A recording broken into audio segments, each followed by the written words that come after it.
ជាបឋមនេះខ្ញុំសូមអនុញ្ញាតគោរពជំរាបសួរលោកគ្រូជាទីគោរពព្រមទាំងសួស្តីមិត្តរួមថ្នាក់ទាំងអស់គ្នាដែលមានវត្តមាននៅទីនេះជាទីរាប់អានជំរាបសួរនេះខ្ញុំឈ្មោះខេណៃលីងជាសិស្សនៅថ្នាក់ទី6ខ2នៅសាលារដ្ឋវិទ្យាអន្តរជាតិសាខាទី9ទីតាំងផ្សេងជ័យថ្ងៃនេះផងដែររូបនេះខ្ញុំផ្ទាល់បច្ចុប្បន្នកិត្តិយសណាស់ដែលលោកគ្រូបានឲ្យរូបនេះខ្ញុំមកបកស្រាយនៅប្រធានបទមួយដែលលើកឡើងថាហេតុអ្វីបានជាប្អូនចាំបាច់ត្រូវគោរពបង្ជាផ្ទៃក្នុងសាលារៀនចុះបញ្យល់នេះខ្ញុំប្រកាសជាជឿជាក់ថាសាលារៀនទាំងអស់គឺសុទ្ធតែមានបទបញ្ជាផ្ទៃក្នុងរៀងៗខ្លួនខ្លះធំខ្លះខ្លីខ្លះតូចខ្លះវែងខ្លះខ្លី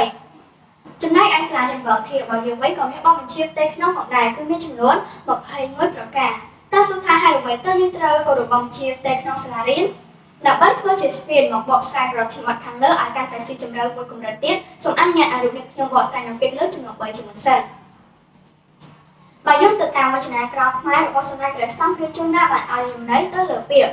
1ចាំបាច់ណាពាក្យជាគុណនាមដែលសំខាន់ដែលត្រូវការ2គោរពថ្នាក់ពាក្យជានាមសេចក្តីលំអត់លំអត់លំអោនអោនលំតន3បើបញ្ជាផ្ទៃក្នុងថ្នាក់ពាក្យជានាមសេចក្តីបង្គាប់ឲ្យប្រតិបត្តិតាមរបបអង្គភាព1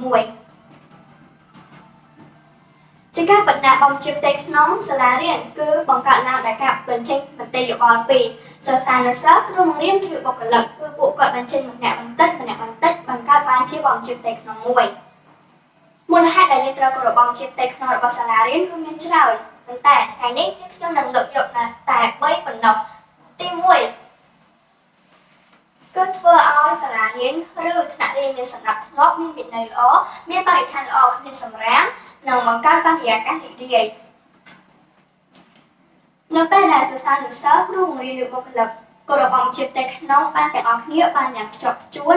នោះធ្វើឲ្យសាលារៀនមានសណ្ដាប់ធ្នាប់អាចបង្កើនកិត្តិយសសាលារៀនដោយពេលដែលសាលារៀនដទៃទៀតគេមើលមកគឺគេនឹងយកសាលារៀនយើងធ្វើជាគំរូនិងពេលដែលអ្នក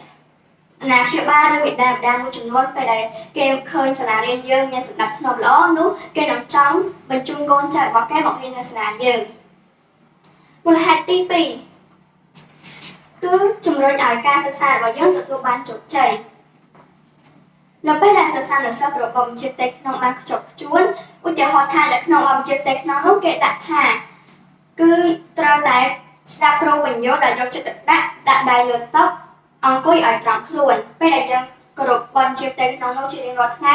នោះនឹងធ្វើឲ្យយើងដឹងពីការធ្វើលំហាត់យល់មេរៀនកាន់តែច្បាស់អាចក្លាយជាសិស្សពូកែប្រឡងបានចន្ទៈល្អឬចំណាត់ថ្នាក់ល្អជាដើមការគោរពបញ្ជាផ្ទៃក្នុងសាលារៀនគឺក៏អាចធ្វើឲ្យយើងមានវិន័យល្អមានសណ្ដាប់ធ្នាប់មានការគោរពដល់ម្ចាស់ព្រឹទ្ធាចារ្យមានអរិយាប័ត្រល្អសីលធម៌ល្អជាដើមទី3គឺលើកកិត្តិយសតើលើកកិត្តិយសរបស់អ្នកណាខ្លះគឺមានដូចជាទី1លើកកិត្តិយសដល់ខ្លួនយើងផ្ទាល់ទី2គឺលើកកិត្តិយសដល់គ្រួសារទី3ក៏អាចលើកកិត្តិយសទៅដល់គ្រូបង្រៀននិងទី4គឺសាលារៀន